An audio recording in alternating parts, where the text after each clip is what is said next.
A very warm welcome to all of you joining us today from all corners of the world. Welcome back to the Global Youth Mobilization's virtual celebration event and to our side event, the Youth-Led Solutions Showcase.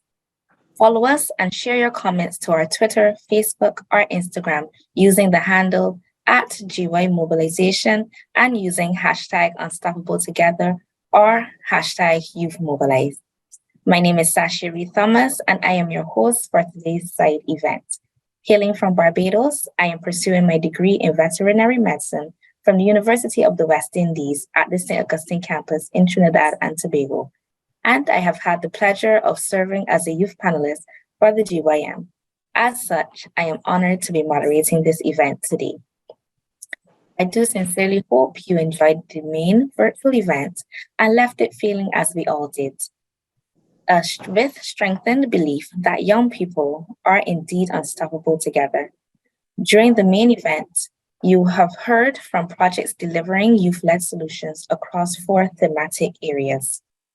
In this side event, we will be taking a deep dive into one of these themes, gender inequality and combating domestic and gender-based violence.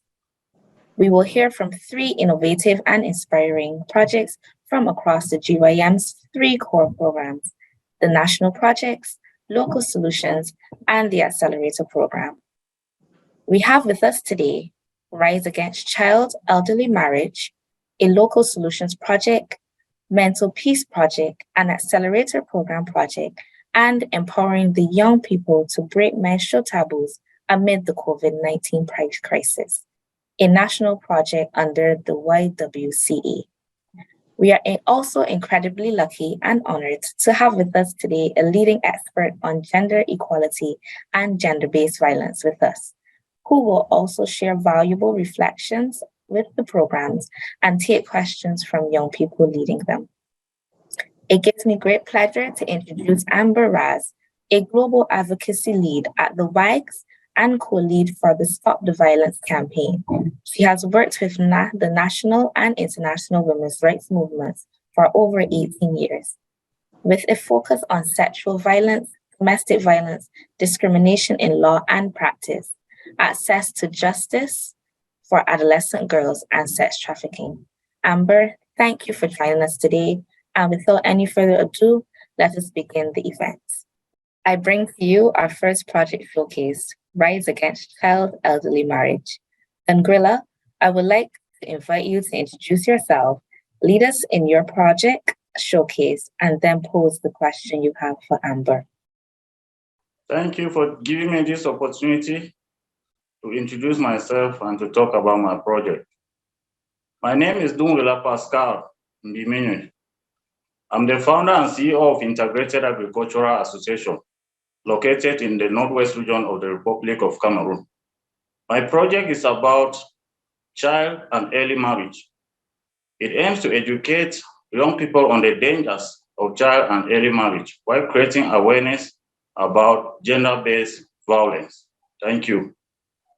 I implemented a project titled Rise Against Child and Early Marriage.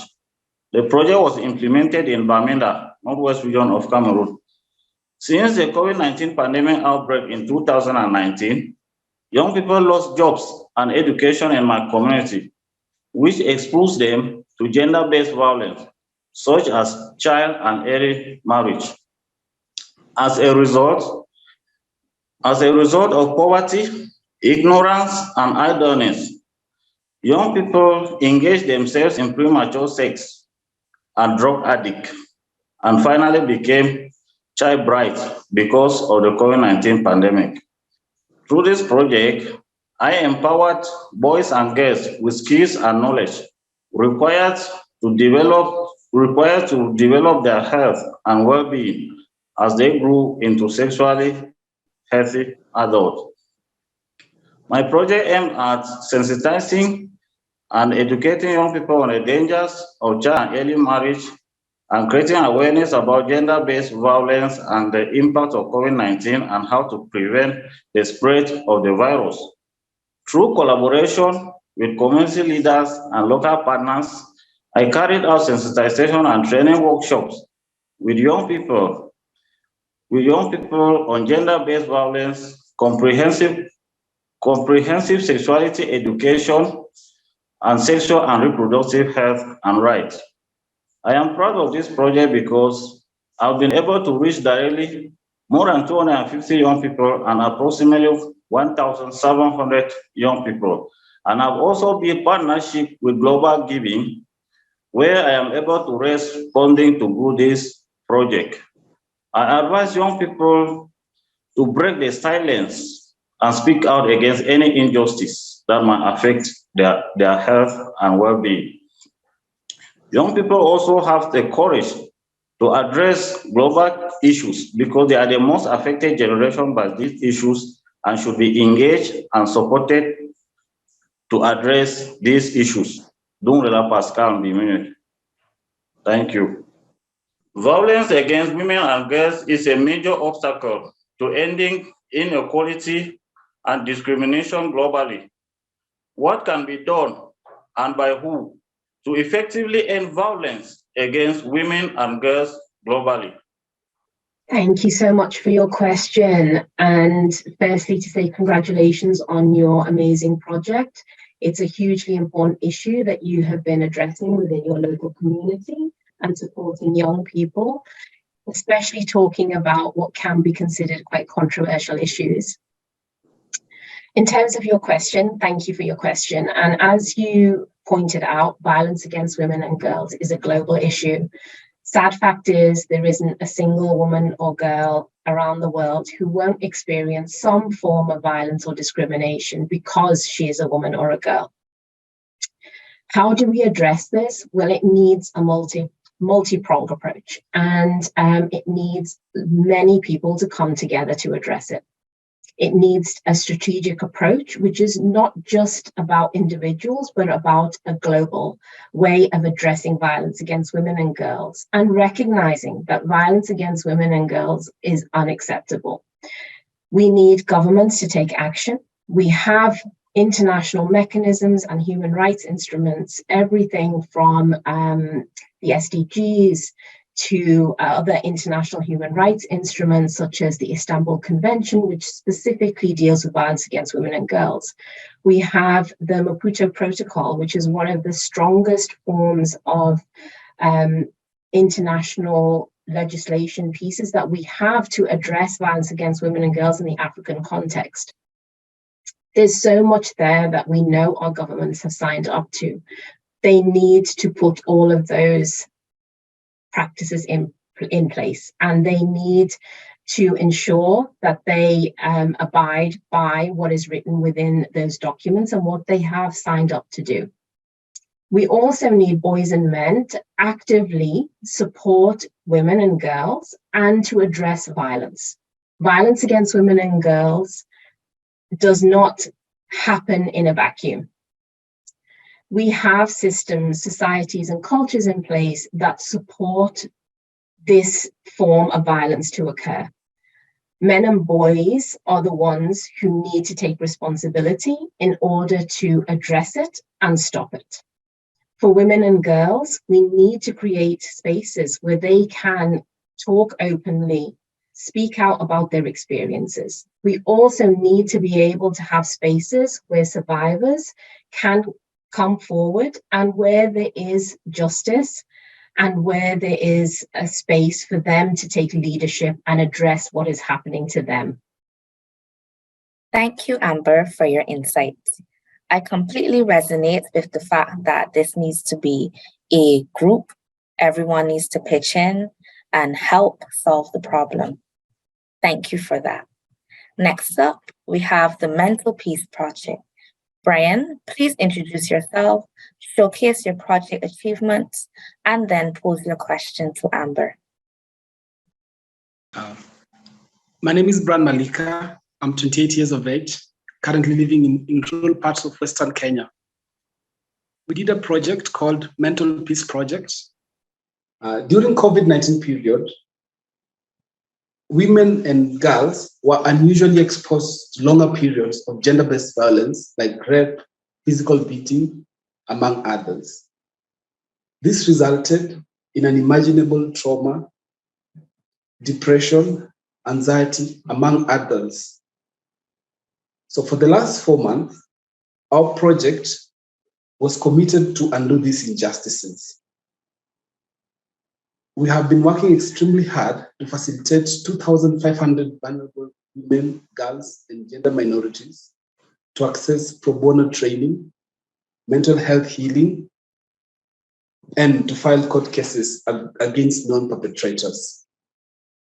Our biggest success has been seen when we were able to file 15 court cases.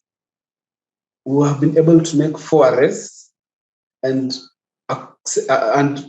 one justice for a 12-year-old girl who had been raped during COVID-19 period. Most importantly, 100 participants did undergo personalized mental health psychosocial support sessions. And it is also important to note that our project has been featured in 4 TV stations and a number of local radio stations. Thank you so much to the Global Youth Mobilization for making this possible. I will have a question for Anba, and my question is that now that young people through the Global Youth Mobilization projects have shown success, have shown impact, and they've shown that they are capable to transform the world and to make the world better. Going forward, will funders and donors across the world have more faith and more trust in young people by accepting the Global Youth Mobilization model, the local solutions model, whereby instead of giving a very huge grant to one organization, will funders prefer or buy into the idea of giving grants to grassroots organizations, to individual young people, like flexible grants? Does this model sound sustainable? Because for a very long time, we've been seeing funders giving a very huge grant that is complicated to one big organization to work on youth matters, and it's been very difficult to quantify the impact. But right now, during this Global Youth Mobilization project, we've seen young people at grassroots levels being given flexible grants and support and mentorship and making massive impact. What do you think about that, Amber? Thank you so much. Thank you for your question, Brian, and also congratulations to you for your amazing project. It's hugely important to recognize that mental health and the impact of violence on mental health and well-being is often sidelined and is often not recognized. So it's a fantastic project that you've run, specifically addressing these issues and the impact of violence. In terms of your question regarding funding, I think you're right. There is definitely a shift in how big organizations are now funding. And I have seen, in my experience, this shift has particularly taken on more of a focus on local solutions and actually enabling local, whether it's women's organizations or youth, to actually be directly funded, partly following the Black Lives Matter movement, where there was a recognition amongst many global organizations to think about how funding is implemented, but the colonial impact of funding, particularly in the global south. So there is a concerted effort amongst some funders to really consider how they are funding and who they are funding. And definitely local solutions are the way forward. Locally, people know what is happening within their communities, how they can address it effectively, and what is the best mechanism to do that. So definitely, I think this is a good model to follow. Thank you, Amber, for your response. I absolutely agree that local solutions is the way forward. Now it's time for Roni to take the stage, walk us through the project showcase, and hear Amber's pearls of wisdoms on the project. Hello everyone, it's me Roni Sake from YWC Nepal. I am one of the young women lead. I am so happy to be here and so excited. Thank you so much World YWC and GYM team. Here is my showcase. We were all affected COVID-19, whether directly or indirectly. But the young people were the most affected, in particularly young women and girls. Therefore, I made the decision to lead a community project in my neighborhood called Empowering Young People to Break Menstrual Taboo Amid COVID Crisis. In the context of Nepal, sexual and reproductive health is considered as a taboo, as the young people are not allowed to talk regarding these topics. In the same cases, there are very strict rules and regulations made by community. And if young girls have a problem and curiosity of menstruation, they cannot ask their family members. In the COVID-19 situation, exacerbate this problem, there were no facility and lack of education regarding menstrual hygiene management for the young people in my community, especially young girls during their period, and there was no place where they could be feel safe. I addressed this issue by conducting menstrual hygiene awareness session while also creating safe space for the young girls and women. They can share their opinion, thought, idea, curiosity without any judgment. I conducted pre-survey and assessment in rural area and collaborate with local government, youth group and schools to gain access and permission. I conducted sessions regarding menstrual hygiene management and use of proper sanitary napkin, lead awareness program, distribute free essential product, homemade reusable sanitary pad, soap, sanitizer, masks, and undergarment. In total, reaching 100 young people across 2 different rural communities. Through this project, the young people have learned to hold their space, gain knowledge about the menstrual process, and awareness about the proper knowledge of use of sanitary napkin.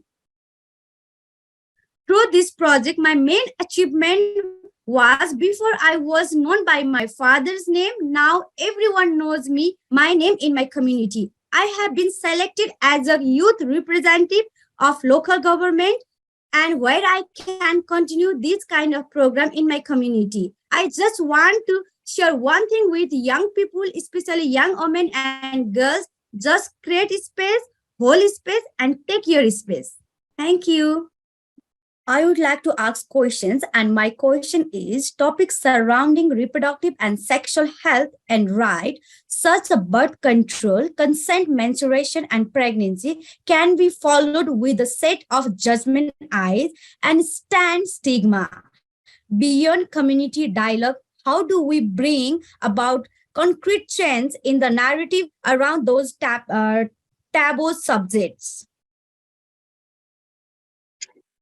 Thank you for your question, Ronnie, and huge congratulations to you on creating a project that actually addresses a very serious social taboo in many cultures and societies, but is hugely important and can have negative impacts from the perspective of health and well-being for women and girls, but also self-esteem and safety. So congratulations on creating this project and what you've managed to do within your community. In terms of your question, I think when it comes to reproductive health and rights, it is, again, it comes down to how society views women and girls. And it becomes a point of control. So if you are not viewed as a human being who has rights beyond those of creating, having children or controlling of their sexuality, then that is where we see these continuing problems arise. And it's not just an issue in the global south, it is also an issue that happens in Western countries too, where there is this sense to control women's reproductive health and rights. In terms of the type of project that you have done, I think that's an excellent example of how you address some of these social taboos. I have seen similar projects happening in different countries in different contexts. So, for example, in Peru, there is a project there where they have very conservative government, but also society where things like reproductive health rights are not openly discussed. However, the government had made changes to the law to make it a requirement that information on sexual and reproductive rights is taught to children in schools. So that's a great step of breaking a taboo when you have it at the school level and it's part of the curriculum. Therefore, it's something all children have to learn and understand. And then, of course, you have the issue of the quality of that program and to ensure that that is a good quality program. Another example that I'd come across prior to the war in Syria, again, sexual reproductive health rights was quite a controversial issue to discuss within that society. So there was a program there where young people who had particular interests in arts and theatre, they were invited to come and use their particular talents to talk about these issues and to help talk to other youth about it. And it was hugely successful at the time and really enabled those conversations to happen. Thank you, Amber. That was really insightful.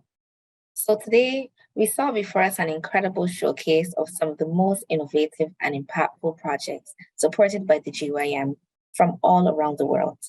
I would like to thank these project teams for sharing their passion and work with us today, and congratulate all of the GYM's project teams that have delivered youth-led solutions for gender inequality and combating domestic and gender-based violence. Thank you also to Amber for being a part of this event and for bringing your knowledge, expertise, and advice for all of us to benefit from. All of the events today will be available to rewatch after, and please do check out our Youth-Led Solution Showcase for our 3 other thematic areas too. Don't forget to share your thoughts or comments with us via our Twitter, Facebook, or Instagram. And before we close, a huge thank you to all of you for joining us today. If you have or are a young person leading change, we hope you are inspired and encouraged to continue the important work you do in your communities. And if you're an ally, we deeply value your support and hope that you are left even more determined to invest in the potential of young people. We are indeed unstoppable together.